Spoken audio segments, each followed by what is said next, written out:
Hello everyone, আসসালামু আলাইকুম। আমি doctor Shahnaz, gynaecologist and obstetrician. আমাকে অনেকেই কোয়েশ্চেন করেছেন প্রেগনেন্সির সময় যে দাগ হয়ে যায় বা স্ট্রেচ মার্কস হয়ে যায় সেটা কমানোর কোনো উপায় আছে কিনা। তাহলে আজকে আমাদের topic stretch marks or striae gravidarum during pregnancy. তাহলে প্রথমেই জানতে হবে এটা কেন হয়। ফার্স্ট হচ্ছে, যখনই কোনো মা প্রেগনেন্ট হচ্ছে, ওর বেবি বড় হওয়ার সাথে সাথে ওনার যে স্কিন থাকে সেটার মধ্যে একটা টান পড়ে। এই টান পড়ার জন্য ভেতরে যে কোলাজেন ফাইবার ইলাস্টিন থাকে এগুলো ফেটে যায়।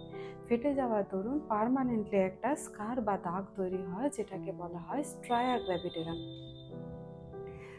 তাছাড়াও প্রেগনেন্সির সময় কিছু হরমোনাল চেঞ্জেস হয় বা কিছু জেনেটিক কজ থাকে।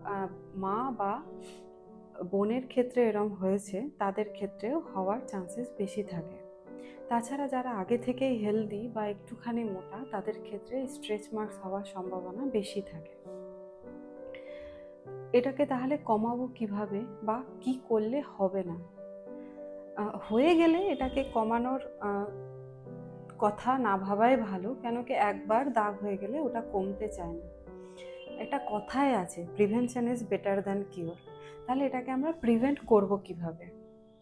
ফার্স্ট হচ্ছে প্রচুর পরিমাণে জল খেতে হবে, হাইড্রেটেড থাকতে হবে। সেকেন্ড হচ্ছে ঠিকঠাক খাবার দাবার, নিউট্রিশনাল ফুড খেতে হবে, যার মধ্যে সমস্ত রকম ভিটামিন মিনারেলস পাওয়া যাবে। ফ্যাট জাতীয় জিনিসপত্র একটুখানি কম খেতে হবে। পেটের মধ্যে সব সময় ময়েশ্চারাইজিং ক্রিম অ্যাপ্লাই করতে হবে, যেমন ধরুন কোকোনাট অয়েল বা সিয়া butter oil, vitamin E oil বা বাড়িতে যে তেল আছে সেটাই বারবার লাগিয়ে জায়গাটাকে ময়েশ্চারাইজিং করে রাখতে হবে, যেন ওটা ভিজে ভিজে থাকে।